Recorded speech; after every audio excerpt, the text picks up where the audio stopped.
오늘 본문 내용에 세례 요한이 예수님을 좀 신뢰하지 못하는 듯한, 그리고 예수님에 대해서 좀 실망하는 것 같은,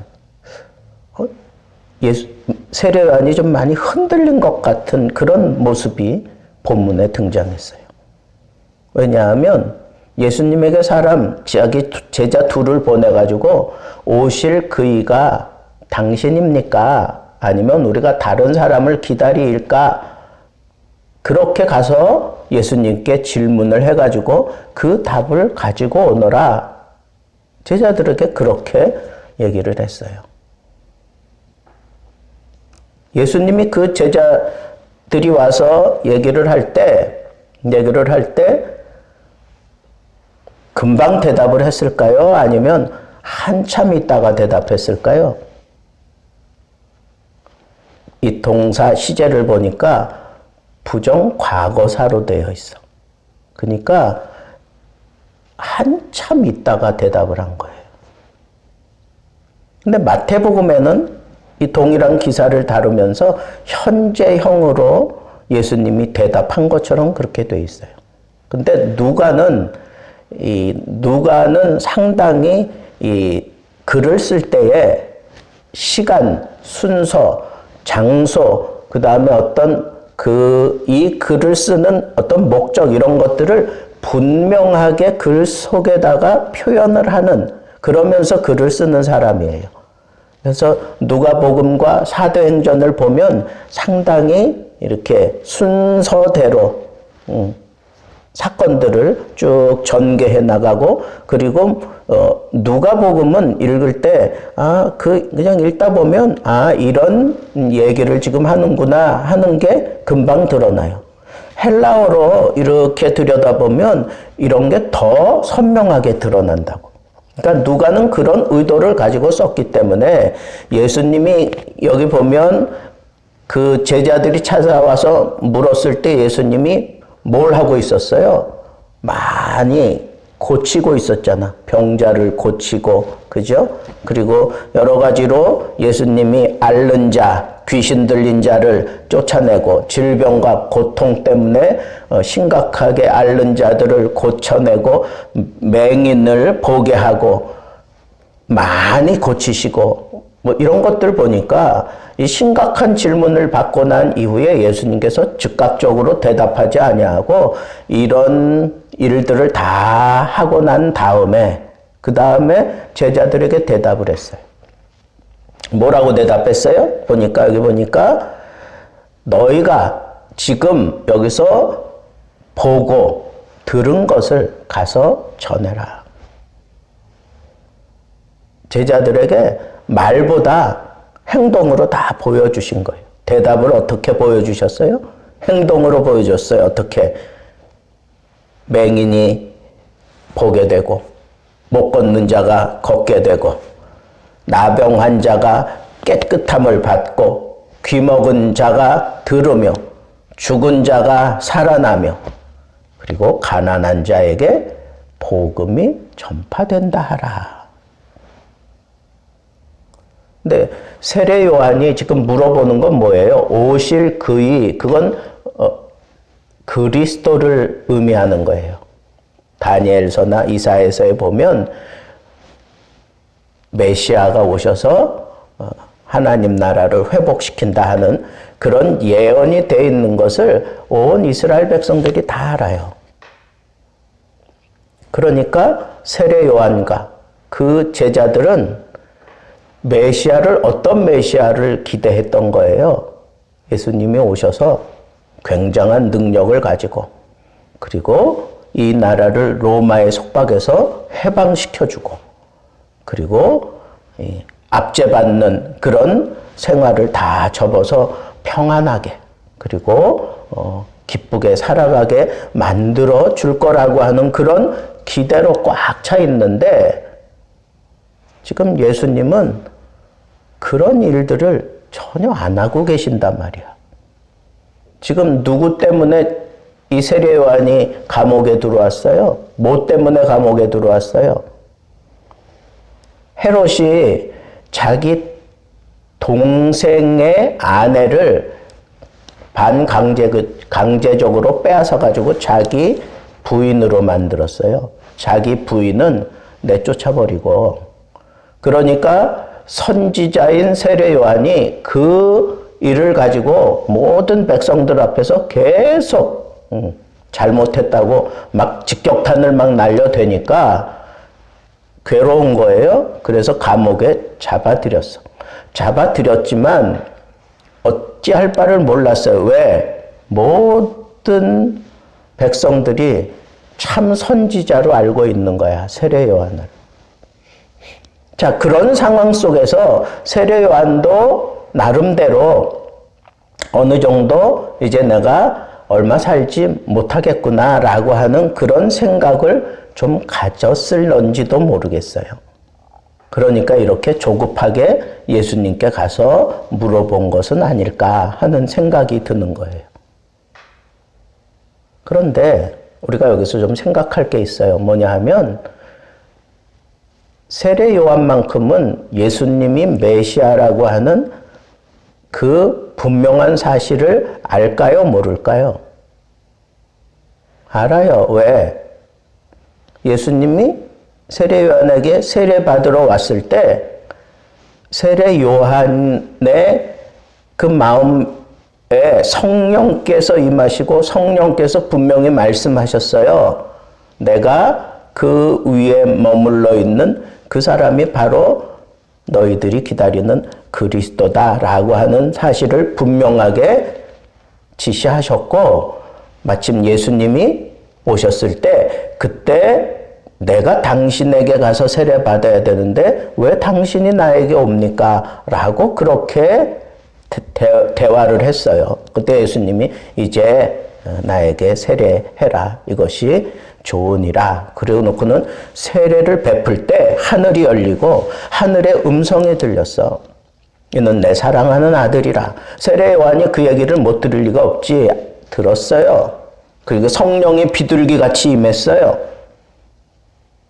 그 상황을 정확하게 본 사람은 세례 요한이에요. 그래서 그 예수님을 보고 뭐라 그래요? 세상 죄를 지고 가는 하나님의 어린 양이다 라고 그렇게 예수님에 대해서 얘기를 했어요.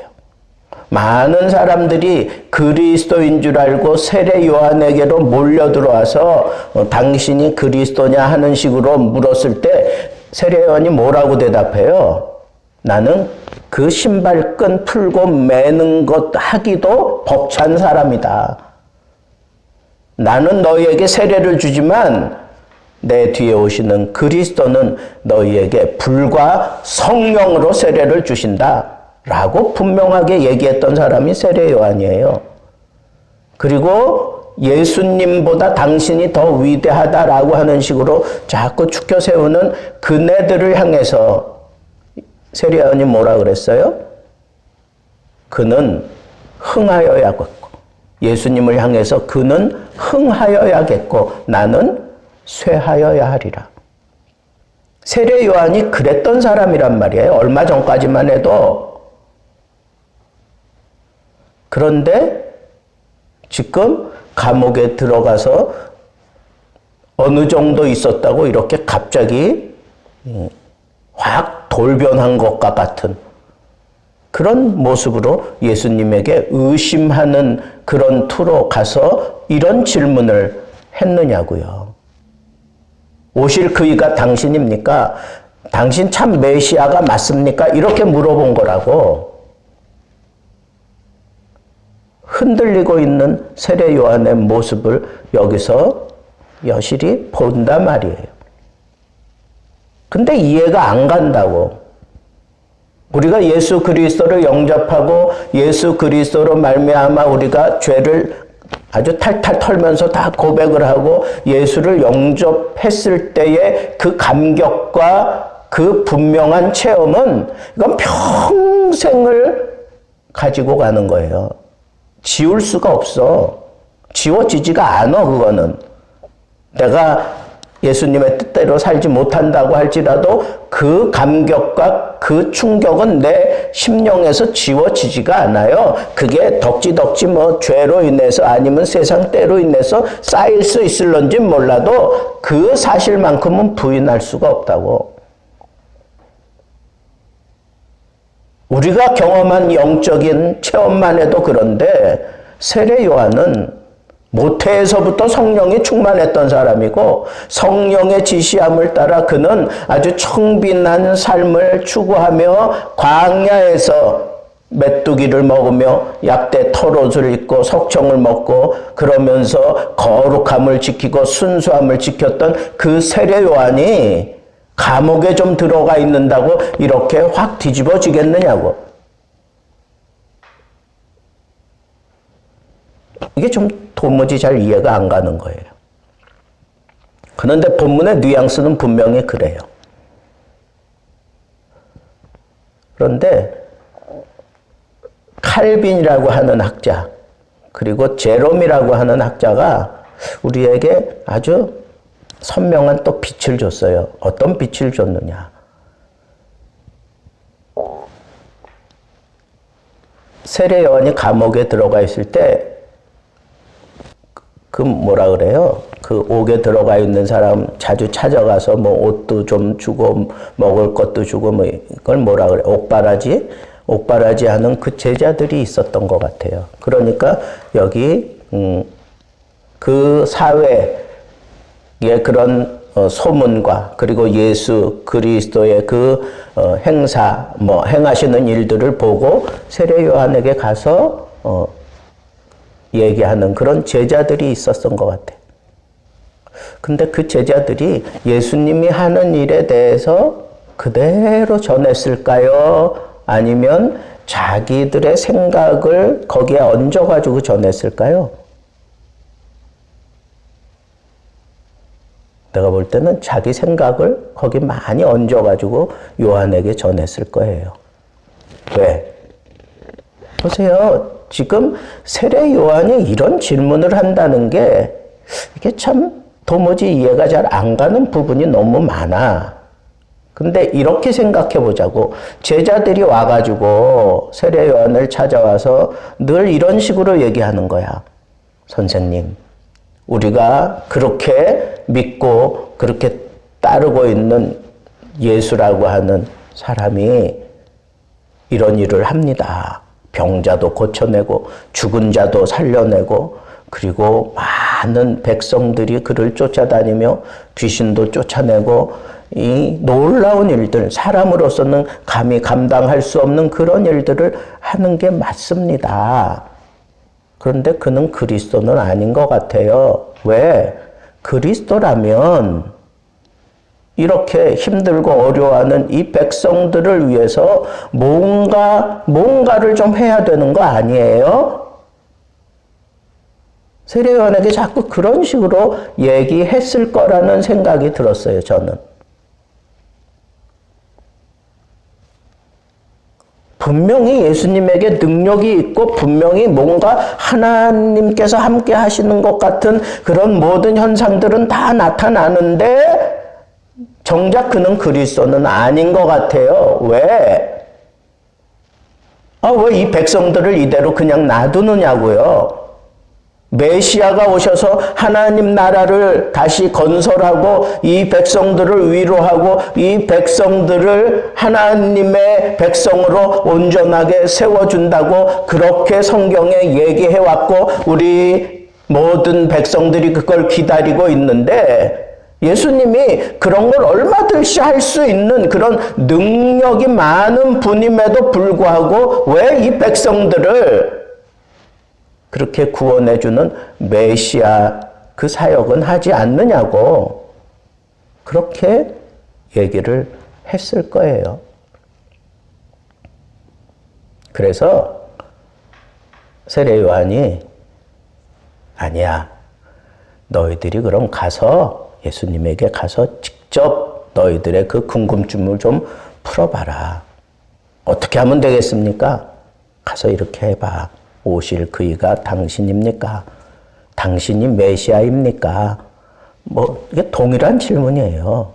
직접적으로 그 질문을 해봐라.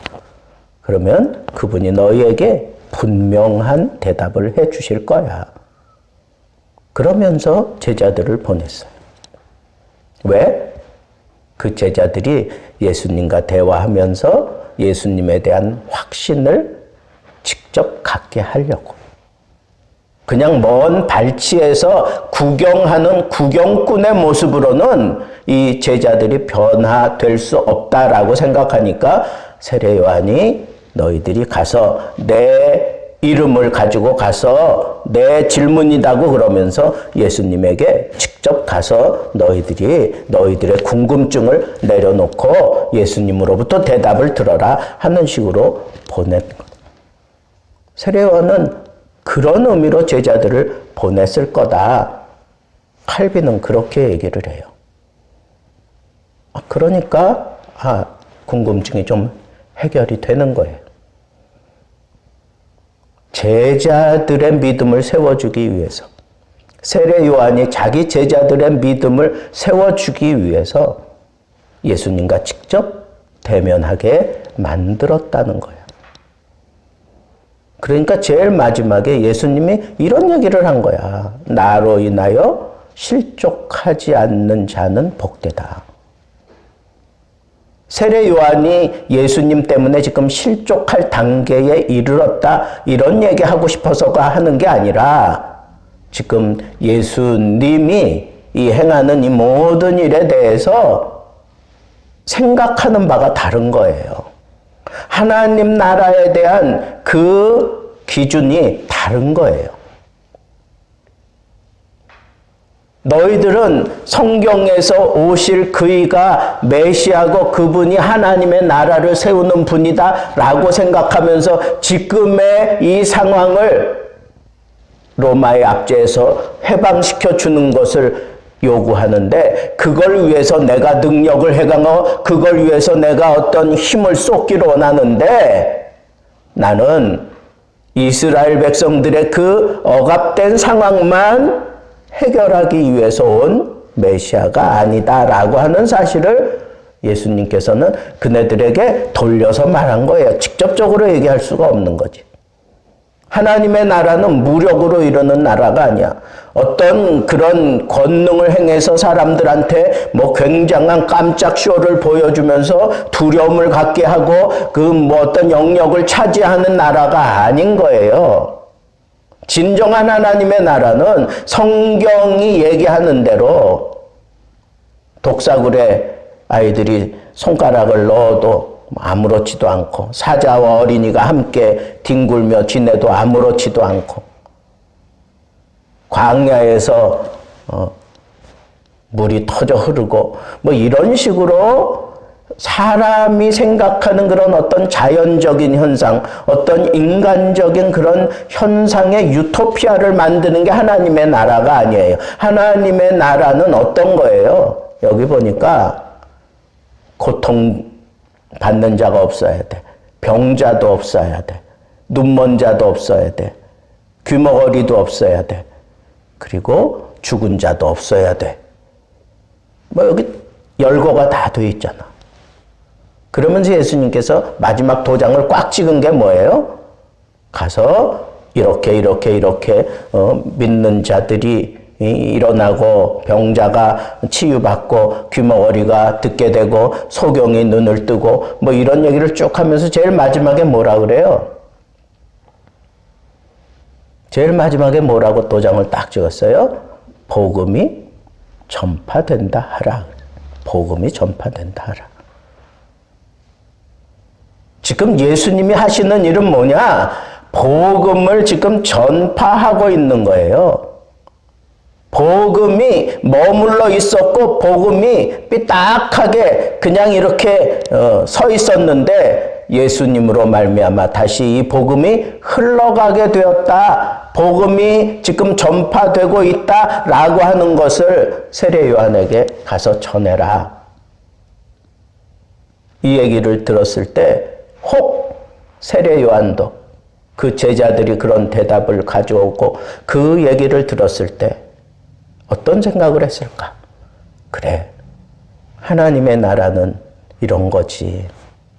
그분이 참 세상 죄를 지고 하나님의 어린 양으로서 제물이 되고 난 그런 이후에 이루어지는 그 하나님의 나라는 바로 이런 나라지 하는 것들을 세례 요한은 충분히 영적으로 깨어 있었던 사람이니까 충분히 그릴 수 있었을 거예요.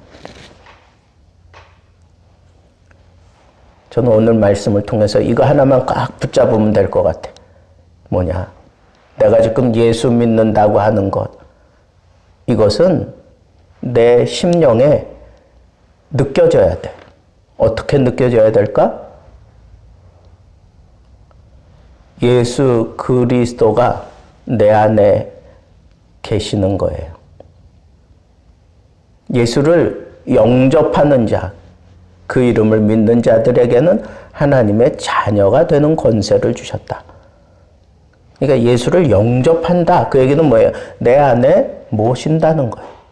내가 예수 믿는다는 것은 예수님이 내 안에 계신다라고 하는 것을 충분하게 깨닫고 아는 거예요. 그걸 충분하게 깨닫고 알면서 내가 뭘 누리는 거냐 하면 하나님 나라를 누리는 거예요. 내 생각도, 내 마음도, 내 생활도 하나님 나라가 이루어진 것을 충분히 만끽하면서 사는 게 그게 진정한 예수 믿는 삶이에요. 근데 하나님의 나라는 높고 하나님의 나라는 부하고 하나님의 나라는 강하고 하나님의 나라는 뭐 굉장하고 이런 게 아니야. 그냥 예수님이 내 안에 계셔서 나를 다스려 주시면 그 자체로 하나님 나라예요. 높은 산이 거친 들이 초막이나 궁궐이나 내 주 예수 모신 곳이 그 어디나 하늘나라. 할렐루야, 할렐루야 찬양이 나온다고. 거기가 궁궐일지라도, 거기가 초막일지라도, 높은 산이라도, 저 골짝 저 밑바닥일지라도 예수님이 내 안에 계신 것을 내가 확신하면 거기가 바로 천국이에요. 그래서 거기서 기뻐해. 거기서 내가 자랑스러워하고 거기서 내가 만족해요. 그런데 예수를 믿게 되면 예수님이 나를 위해서 뭐 굉장한 능력을 행사하고 나를 치유해 주시고 뭐 나에게 뭐 굉장한 무언가를 주시고 그것을 추구하며 살아가려고 하는 그런 못된 생각들을 마귀가 자꾸 집어넣는 거야. 그래서 나는 1등이 돼야 되고 나는 남들보다 뭐 굉장히 잘해야 되고 나는 남들보다 뭐 항상 우위에 있어야 돼. 아니라니까. 그런 거 아니라니까. 그건 다 마귀가 우리에게 예수 그리스도로 말미암아 실족하게 만들려고 하는 함정에 지나는 거예요. 다 함정이야. 주께 맡긴 나의 삶, 근심 걱정 없다네. 그게 하늘나라지. 그러니까 여러분, 우리는 예수로 말미암아 실족하는 그런 잘못된 믿음을 가지고 살면 안 돼요. 아, 내 인생 왜 이래? 나는 정말 어릴 적부터 하나님을 잘 믿는다고 교회 열심히 다니고 못된 친구들처럼 나는 말도 하지 않았고 행동도 하지 않았고 뭐 다른 애들처럼 나는 뭐 남의 거 뭐 훔치거나 뭐 남을 못 살게 굴거나 뭐 그러지도 않았는데 왜 내 인생이 이렇게 안 풀리는 거야? 왜 내 인생은 왜 저 안 믿는 애들처럼 그렇게 뭐 이렇게 순탄하지가 못해? 왜 이래? 그건 실족하는 그런 구덩이에 지금 내가 빠져 있는 거예요. 정말 내가 예수 그리스도를 영접하고 예수를 잘 믿는 그런 모습이라면 내가 어디 있든지 기뻐해. 내 삶이 어떻든지 그걸 내가 예수 이름으로 극복하며 살아가는 그런 진취적인 그런 믿음을 가지고 살지 환경을 탓하지 않아요. 지나간 일들에 대해서 괴로워하지도 않아. 지나간 건 그냥 지나간 거야. 그때 잘못한 거 우리 주 예수 그리스도의 피로 다 깨끗하게 해결됐는데 왜 자꾸 지나간 일들을 가지고 왜 스스로를 그렇게 옥죄요? 그건 미련한 거야. 그건 예수님으로 말미암아 실족하는 거야. 예수 그리스도가 우리를 정결케 하셨어요. 그리고 하나님의 자녀로 만들었어. 그리고 난 이후에 또 우리가 잘못을 저지를 수 있어. 또 죄를 지을 수 있어. 그러나 내 안에 하나님의 나라가 있고 예수 그리스도가 계신 사람은 그 잘못을 저질렀을 때 그 잘못에서 속히 돌아서 그리고 하나님 앞에 용서를 구하고 예수 그리스도께 구하면 예수 그리스도 내 잘못을 구하면 이 죄가 나를 어떻게 할 수 없다는 걸 내가 알고 믿어. 그러니까 잘못된 걸 고하고 그것 때문에 괴로워하지 않아. 대신 내가 잘못을 저지르고 어떤 죄를 범했으면 그 죄에 대한 대가를 내가 치러야 되는 거야. 가령 예를 들어서 내가 남의 거 훔쳤어. 그러면 내가 예수님께 남의 거 훔쳤습니다. 잘못했습니다. 그래, 그거 용서해 주셔. 그런데 거기에 따라서 배상해야 될 책임이 나한테 있어. 그걸 배상해야 돼. 도둑질한 거는. 그 배상할 때에는 구약시대의 법을 따르면 거기에 25%, 30%더 얹어서 배상을 해야 돼. 그게 하나님 자녀다운 모습이라는 거야. 그게 하나님 자녀다운 모습이야. 요즘 출애굽기 새벽마다 강의하는데 거기 보면 그런 배상법이 나와요. 그러니까 이건 이렇게 내가 잘못한 것에 대한 대가는 치르고 그리고 그 죄, 내가 저질른 그 죄는 예수님께 내가 고백하고 용서받으면 되는 거야. 근데 그게 그냥 주문 외우듯이 그렇게 해결되는 그런 게 아니야. 진심으로 애통해하면서 마음으로 예수님께 잘못을 고할 때 성령께서 그런 깨우침을 주고 고하게 만들 때 그 모든 죄에서 우리가 해방함을 얻는 거야. 그리고 잘못한 것에 대해서 내가 대가를 분명히 배상을 하고 그래야 이 사람 잘못한 사람에게도 내가 자유롭고 예수님 안에서도 내가 자유로운 거지. 이런 것들은 우리가 구분하면서 예수 그리스도를 내 안에 모시고 사는 삶이 바로 천국의 삶이다. 그런데 그 삶이 우리의 어떤 욕심을 막 부추기는 그런 삶이 아니에요. 예수님이 내 안에 계셔서 나를 주장할 때에는 이렇게 내가 상황도 극복하고 내 삶도 내가 주께 맡기고 그렇게 온전한 모습으로 살아갈 수 있는 거예요. 그런데 사람들은 예수를 믿는다고 하면서 하나님을 섬긴다고 하면서 예수님을 안에 모시기보다는 예수님으로 말미암아 우리가 얻을 수 있고 나타나는 그 현상들만 붙잡으려고 해. 그러다 보니까 마귀에게 빠지고 그런 시험에 걸려 넘어지는 거예요. 그래서 우리는 실족하지 않는 믿음을 갖기 위해서 세례 요한이 조급해 하던 그런 모습을 보이는 것 우리 조심해야 돼. 조급한 사람들이 자꾸 이런 실족하게 돼. 그죠? 조급한 걸음으로 막 걸을 때 계단에서 넘어지지 여유 있게 내려가는 사람 계단에서 넘어져? 안 넘어져. 조급해할 필요 없어요. 둘째는 세례 요한이 제자들을 예수님께 직접 보낸 것처럼 우리의 이 모든 문제, 내가 아파하고 괴로워하고 그리고 내가 해결되지 않는 그런 문제들 예수님 직접 만나서 해결해야 그 문제가 해결돼. 예수님과 직접 만나야 돼. 예수님과 직접 만나서 이 문제를 해결하고 진정한 참 믿음의 길을 걸을 수 있다라고 하는 이 사실. 그리고 마지막 우리가 예수 그리스도로 말미암아 실족하지 않으려고 하면 예수님 그분 자신을 우리가 추구해야 돼. 예수님을 추구해야지 예수님이 보여주는 능력 추구하면 안 돼. 예수님이 보여주는 그런 사랑 추구하지 말어. 예수님이 보여주는 그런 어떤 굉장한 일들 뭐 이런 것들을 추구하지 마세요. 그게 목적이 아니야. 우리의 목적은 예수 그분을 사랑하는 거예요. 예수님이 나에게 말씀하시면 그대로 순종하며 살아야 돼.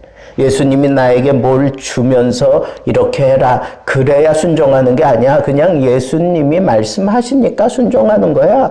예수님이 그러라 그러니까 그냥 그렇게 하는 거예요. 예수님을 추구하세요. 예수님으로 말미암아 나타나는 것들을 추구하지 말고. 이 세 가지를 여러분들이 꼭 명심하고 정말 예수로 말미암아 실족하지 않는 그런 믿음을 가지고 여러분들의 삶을 마귀에게도 틈을 주지 않고 예수 그리스도만 추구해 가면서 자연적으로 내 삶은 천국을 이루게 돼. 천국. 그래서 할렐루야, 할렐루야 찬송하며 가게 되는 이 멋진 삶을 살게 되기를 우리 주님의 이름으로 축복합니다.